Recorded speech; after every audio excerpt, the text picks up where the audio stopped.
Good evening, everyone. I have tried to figure out what to cover in today's video literally all week long. And the thing that I kept coming back to was the Office of Disabilities, because I feel like a lot of people that have disabilities don't know about them. And so they're not being used by people with disabilities. So I thought I would cover some basic stuff about them, and then I would cover some stuff that I learned along the way.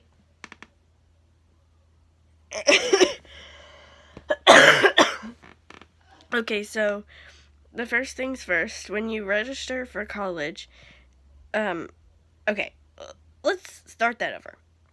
When you go on a tour for college, your first stop should be the Office of Disabilities. You need to talk with the person in charge and explain your disability and figure out what accommodations they can provide for you, and explain to them what you need in order to succeed.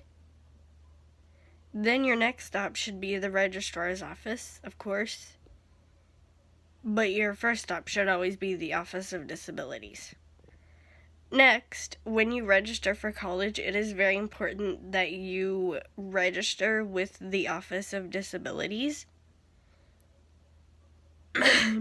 And what I do is I always send them an email, especially if I'm not on campus, and just say, hey, my name is Stephanie and this is my disability. We talked about this. And what happened when I registered with the university is, after I registered with the Office of Disabilities, they actually called me and said, what kind of stuff do you need done? Do you need documents scanned? Do you need things read to you? What do you need done? But if you're on campus, you can always go to the Office of Disabilities and sit down with them and tell them what you need as far as your disability. Do you need someone to read text to you? Do you need someone to take notes? You need to communicate that with them because they don't always know. And the biggest complaints that I've seen since I started college are that I'm not getting any help from my disability.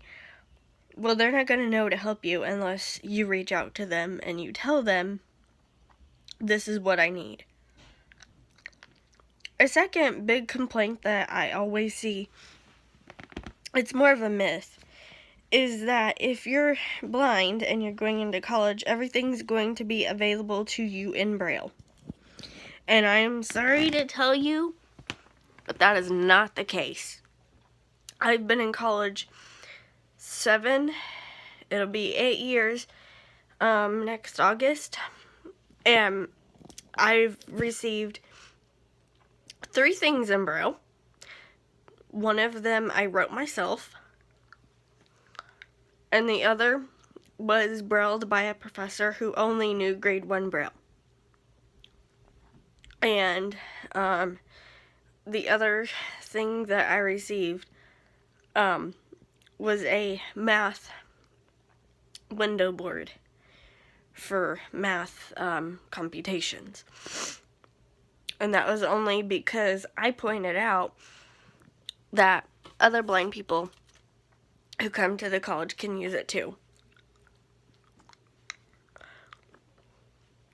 So you won't get Braille materials unless you do it yourself or you know someone who will do it for you. But it's always nice to communicate that preference to the Office of Disabilities because they need to know that. They need to know that you're a Braille reader. One of the things that I learned, I'm sorry, I'm eating a cough drop so I don't cough. One of the things that I learned when I started going to the university was that after I set everything up with the Office of Disabilities person, I should send them my syllabus, because they might know my classes, but they don't know what the teacher's covering. So, for example, I had a professor that skipped several chapters in a textbook, and when they sent me the textbook, it was the entire textbook, which is fine. But if I don't need to read the entire textbook, then they just scanned those chapters for no reason. Which is good, because then they don't have to scan them again. But still. Also, another thing that I learned was that I should let them know what classes I'm taking, so that they can go ahead and get the book before I even start. And with my university, this didn't happen with my community college, which is another great thing about community college. But with my university, you have to buy the print book, and then they'll get the electronic version of the book for you. But at my community college, if they had to, they would go get the print book from the library, and they would tear it all apart and scan it if they needed to. So I didn't have to buy it unnecessarily. That being said, not all of your books are going to be available to you, and you might have to have someone read a chapter or two until it becomes available to you.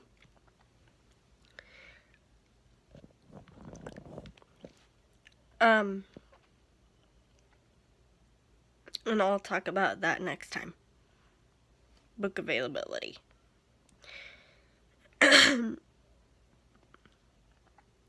But the important thing is to always keep the communication lines open with the Office of Disabilities, because unless you tell them, they're not going to know what you need or want them to do. That's the biggest thing that I learned. Like, they're not going to check up on you and be like, is there anything I need to do? Like, at my community college, they always knew when my tests were, so they would just go ahead and set up my appointments for going into the testing center with my scribe and taking my tests, because I had to have somebody read and write for me. And when I got to university, I found out that's not true. They don't know when your tests are unless you tell them. And they don't know to provide you with a reader unless you tell them. I'm lucky. I'm taking mostly online classes, except for the classes that I have to take on campus. They partnered with my community college that I went to, so I get to take classes on the community college campus. So if I really needed anything, I could just go to the Office of Disabilities for my community college, as far as testing purposes go, and be like, I need a scribe for this class. What I did, though, is I hired my uncle through Rehab Services for the Blind. I hired my uncle to be both my driver, because I live in a rural area. I can never say that word, sorry. And to read things to me. So if I have worksheets that I can't do on my own, he reads them to me and fills them out, and he reads chapters when necessary. I hope you like this video enough to give it a thumbs up. I hope you find it helpful. Subscribe if you're brand new. I do videos every day. This is the only one that's different. The rest are daily vlogs. Ring that notification bell if you hit subscribe. Make sure it's set to all notifications. I promise I'm not always eating cough drops. I'm just really sick and I don't want to cough. Leave a comment if you have something to say. Like my Facebook page and follow me on Twitter. Both of these are Steffi2010 and can be found in the description below. And if you have any questions regarding books for college, let me know that also, and I will cover that next time.